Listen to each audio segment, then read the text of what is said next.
Hi guys, I'm Annabelle and welcome to Meeple Village. Today we're going to be doing an unboxing of Tiny Epic Dinosaurs. Join me at the table and let's see what's in the box. Alright, so Tiny Epic Dinosaurs is yet another of the Tiny Epic games that is out there. You probably already have your favorite. What is your favorite Tiny Epic so far? For me, I gotta say it's Tiny Epic Galaxies, but this one comes in a close second. I played this one at Dice Tower West and I really enjoyed it. And yes, it is exactly what it looks like. We are raising dinosaurs, breeding dinosaurs, I guess you could say.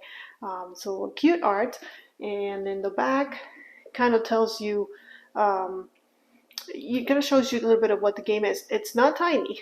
Tiny Epic Dinosaurs plays 1 to 4, and it takes about 30 to 60 minutes, probably depending on the player count.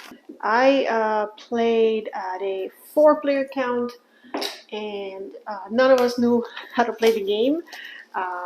We learned with a fast video. One of the persons in the group learned and then taught it to us. And let me tell you, it wasn't an hour. It was a lot longer. But I guess once you understand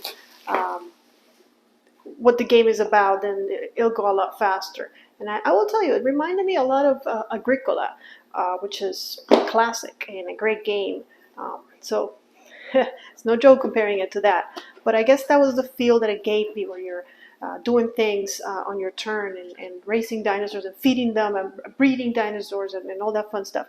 Cute art, I don't know that that's necessary. So, you know, I always appreciate extra art that's not really, well, you don't need to have it there because we don't use the top of the box.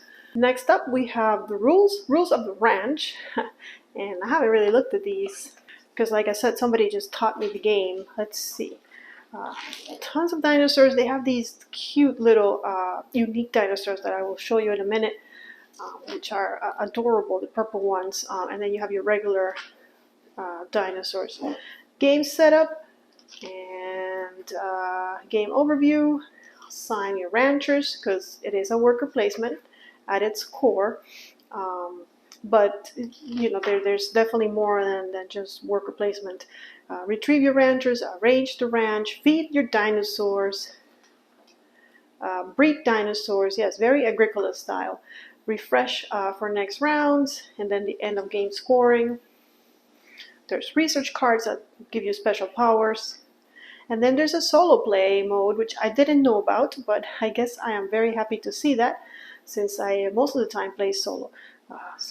And yeah, it doesn't look complicated, and it's not.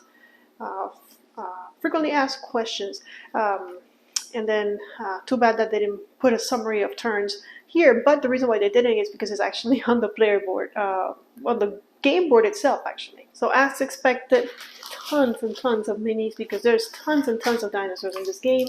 Some cards, custom die. Let's see, where do we start? Let me show you the dice, and then I'll go ahead and show you all this goodness. We'll try and split them up into different colors, or however we can split them up, and then I'll show them to you up close. So there's a specific action in the game that has you rolling, and some of the results, like I believe that one is not good. Most of them, I think this net means nothing happens, if I can remember correctly. And then this one, which is only once here, means that you get an extra dinosaur.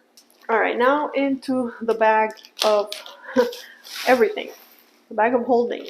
So let's see, we have workers, we have green dinosaurs, we have these walls to enclose our dinosaurs, green Agricola style, because I believe in Agricola you kind of have to build things to keep your animals together. So very similar. Yellow. More meeples. Wow, this is going to take me a while.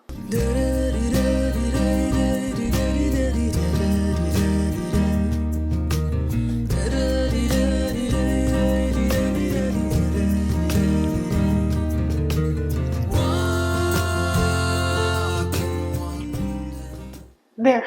Wow. Okay, I've done it.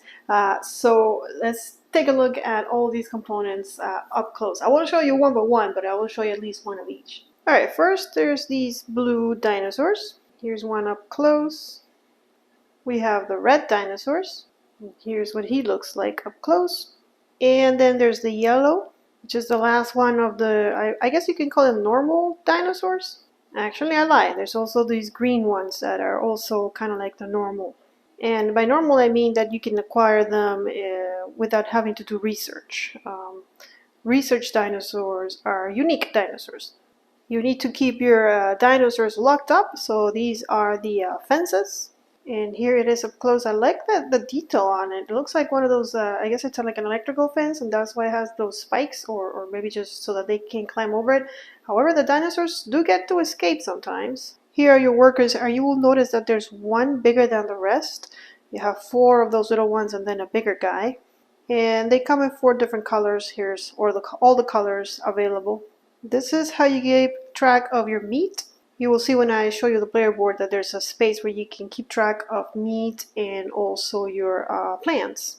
And that's what there are 4 of those because it goes up to 4 players. And you're going to need plants and animals to feed your dinosaurs. And these are very, very valuable resources.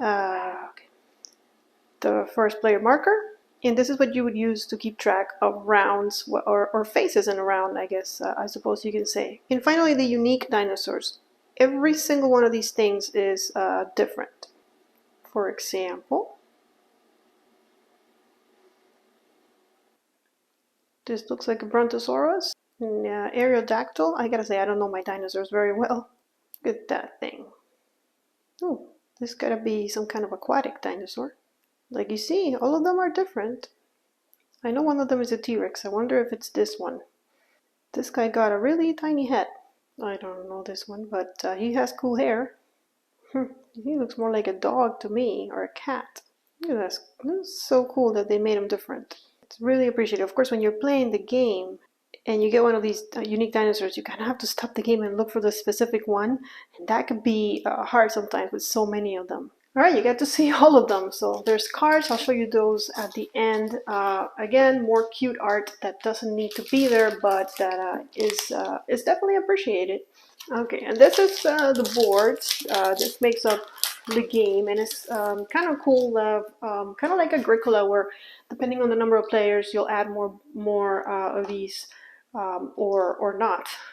So I will go ahead and show you all of them up close. Another thing that I really appreciate is that these are this is your player area. So everyone's going to have one of these, but they're different. Every side is going to be different, so you can randomly choose which one is going to be your player area for the game, making replayability, like tons and tons of replayability in this game. Just by flipping the card over, you have a completely new way of dealing with your area and fencing it and all that good stuff. But let's take a closer look. So here are the faces of the game, which kind of lets you know a little bit how the game goes. That's where you're going to be using the I Love Dinos mug that you saw earlier. And then on the other side you have final scoring, because you're not going to be needing the rounds anymore. So this is where you will keep track of everyone's score. And then here's a player board, and like I said, they're different. Here's another one. And I know I'm showing you some of them upside down, but you get the idea. And you are going to collect the resources that you see on these board as long as they're not covered by a dinosaur. And you can also see that everybody already gets a box if you don't cover it with a dinosaur. But this space, it comes pre-fenced, so it's actually really convenient to put your first dinosaur there or your first 2 dinosaurs there, and but then you won't be getting that box. And then this is a track where you would keep track of either your leaf, your meat, or your boxes, which that's why there were 4 boxes, because you can also, 4 players, so you can also keep track of your boxes. Here, you start with 0, and I think you start with 0. You might start with one of each resource, I don't remember, but you will get tons of resources during the game. And I believe this is kind of telling you points, I think. I don't remember very well. Oh, maybe that was for the solo game. This is the sheet that I play with. This, all right. I'm not sure what that is, but it has the same tracker to keep your resources, keep track of your resources, and then every player is going to be a different character. So these are the ranchers, and that tells you what the dinosaurs eat and how many points they're worth. Okay, I guess I don't remember. Everybody's a rancher. What am I talking about? This is the blue player. And on this side, the scientist, I don't know what this is. This is probably for the solo game. Here's a poacher. And just the orange on the other side, orange player. And finally the pink and the contractor. There's a place for private and public contracts. And these are the different worker placement areas. I'm guessing this is, I don't know, if that's zero players, I'm not sure.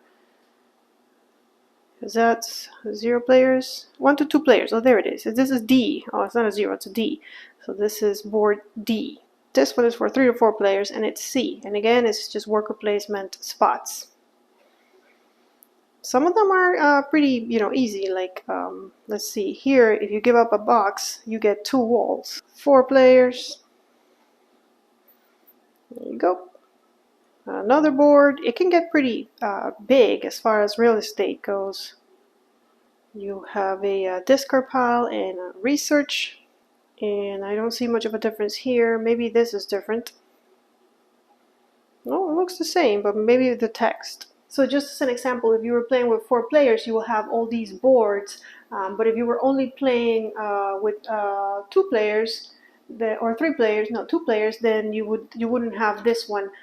This is 3 to 4 players, so it's going to vary according to how many players you've got in the game. And I do believe that yeah, you would have to decide for 4 players, 3 to 4 players, so you will flip them according to however many players you have.